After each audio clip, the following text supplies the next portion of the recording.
Muchos conocen de las intervenciones de Estados Unidos e Inglaterra en Iberoamérica, Asia Central u Oriente Medio, e incluso en el este de Europa. En mi vídeo sobre la OTAN expliqué, además, qué fue la operación Stay Behind y lo que supuso para muchos países de Europa Occidental, sobre todo Italia. Pero muy pocos sabrán que, 2 años después del golpe de Estado del 11 de septiembre de 1973 contra Salvador Allende en Chile, hubo otro, mucho más suave, pero no menos ilegal, en Australia, contra el primer ministro laborista Gough Whitlam. Me enteré de esto cuando encontré esta lista del escritor estadounidense William Bloom, y me sorprendí cuando vi que Australia estaba en ella. Al buscarlo me salió este artículo de The Guardian. Tanto la lista como el artículo y las demás fuentes que he utilizado estarán en la descripción y en el comentario fijado.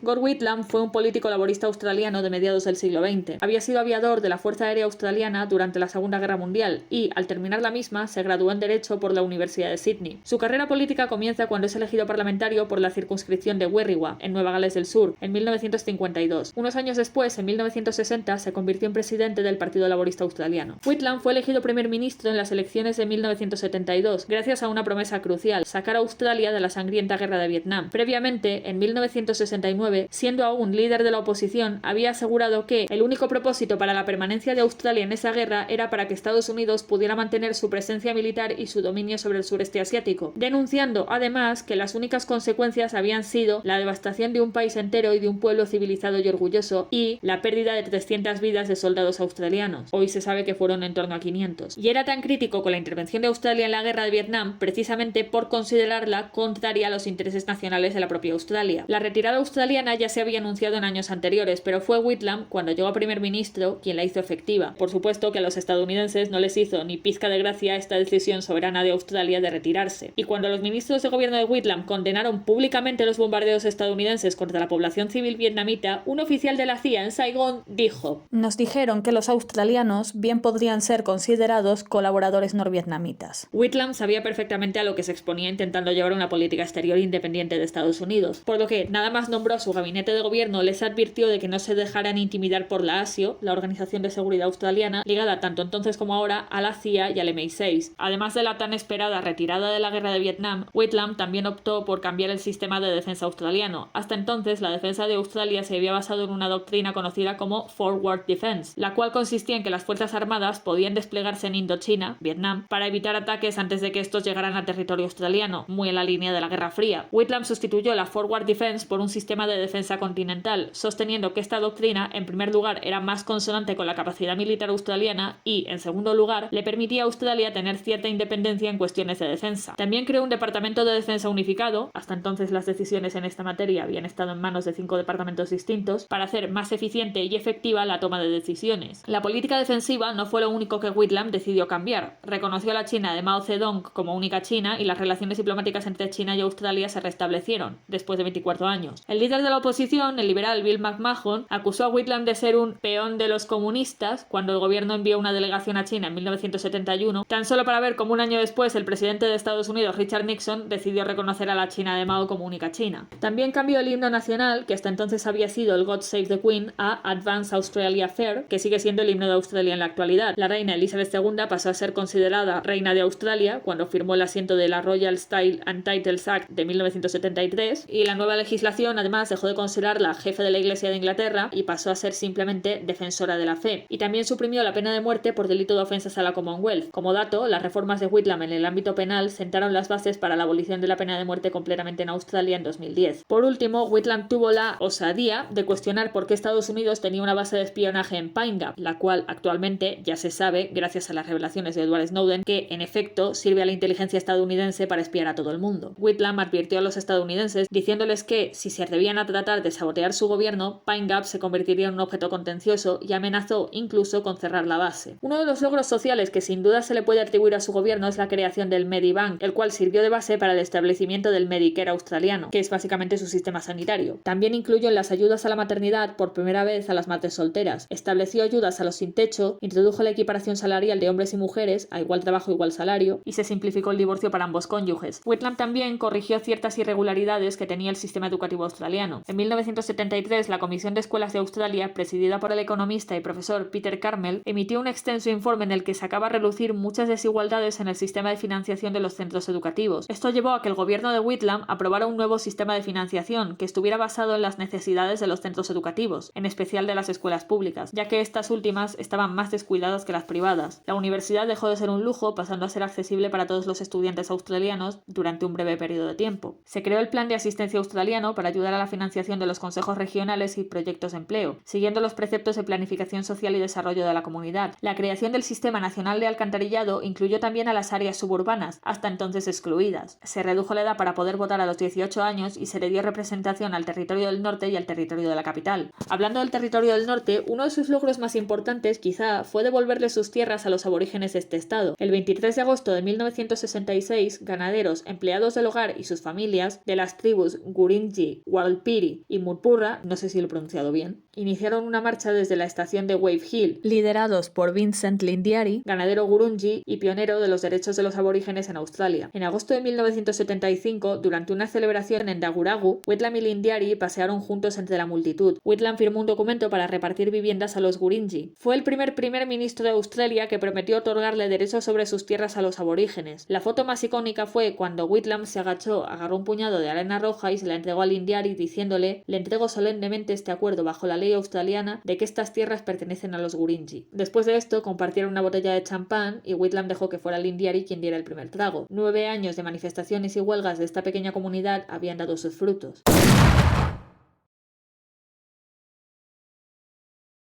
Pero daba igual lo necesarias y buenas que fueran las políticas de God Whitlam para la población australiana. Daba igual que Whitlam hubiera sido elegido democráticamente y daba igual que Australia siempre hubiera sido una aliada leal a Estados Unidos y Reino Unido. El hecho de pedir explicaciones y amenazar con cerrar la base de Pine Gap, retirarse de la guerra de Vietnam y condenar los crímenes estadounidenses contra el pueblo vietnamita y pretender que Australia fuera independiente fue suficiente para que los oficiales estadounidenses y británicos le cogieran manía. Cuando Whitlam fue reelegido para un segundo mandato en 1974, Estados Unidos mandó a Marshall Green como embajador a Australia. El tal Green era conocido como el maestro de los golpes de Estado, principalmente por su rol esencial en el golpe militar en Indonesia en 1965, que le puso al presidente Kusno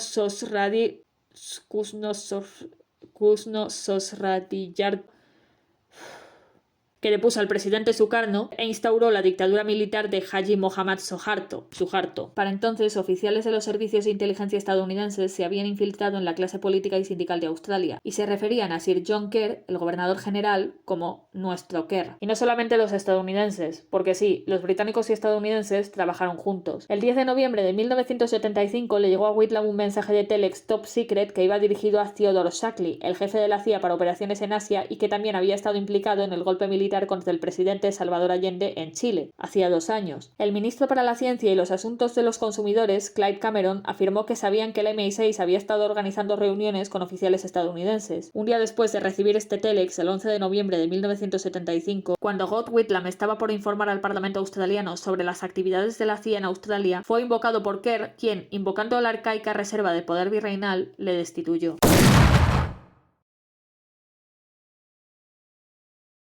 No, evidentemente no fue un golpe militar. Australia no es un país al que Estados Unidos e Inglaterra consideren enemigo o insignificante. Pero está claro que Henry Kissinger no mintió cuando dijo eso de que ser enemigo de Estados Unidos es peligroso, pero ser su aliado es fatal. Desde ese momento, Australia no ha vuelto a tener una política exterior y de defensa separada de Estados Unidos. Durante el primer mandato de Donald Trump entre 2017 y 2020, las relaciones comerciales entre China y Australia se tensaron enormemente, ya que a los absolutos genios de Turnbull y después Scott Morrison, los primeros ministros entonces, se les ocurrió que era muy buena idea ponerse a dorarle la píldora a Trump siguiendo su retórica de mierda contra China. Australia lo pagó caro porque, claro, ya no estamos en el siglo XIX y China no se deja pisotear fácilmente, y respondió con aranceles recíprocos a los productos australianos. Y, mientras esto pasaba, Estados Unidos seguía comerciando con China como si nada. Qué buen aliado. Por no mencionar que las empresas británicas hacen y deshacen en Australia lo que les da la gana, como la Rio Tinto Company, que también en 2020 reventó un yacimiento arqueológico de más de 46.000 años de antigüedad para expandir una mina de hierro. Y el imbécil de Alexander Vučić todavía quiere que esa empresa criminal abra una mina de litio en Serbia, pero ya hablaremos de esto en otro momento. En fin, yo lo dejo aquí. Si os ha gustado podéis darle me gusta y dejarme un comentario diciéndome qué os ha parecido. Si queréis más de mi contenido podéis suscribiros a mi canal o seguirme en mis otras redes sociales como Instagram o DeviantArt, donde estoy decentemente activa. Y os recuerdo que mi primera novela, 1999, El fin del milenio, ya está disponible en mi Wattpad. Y que si queréis hacer un poco más por mí podéis invitarme a un café a través de Ko-fi. Sin más, me despido. Nos vemos en el próximo vídeo.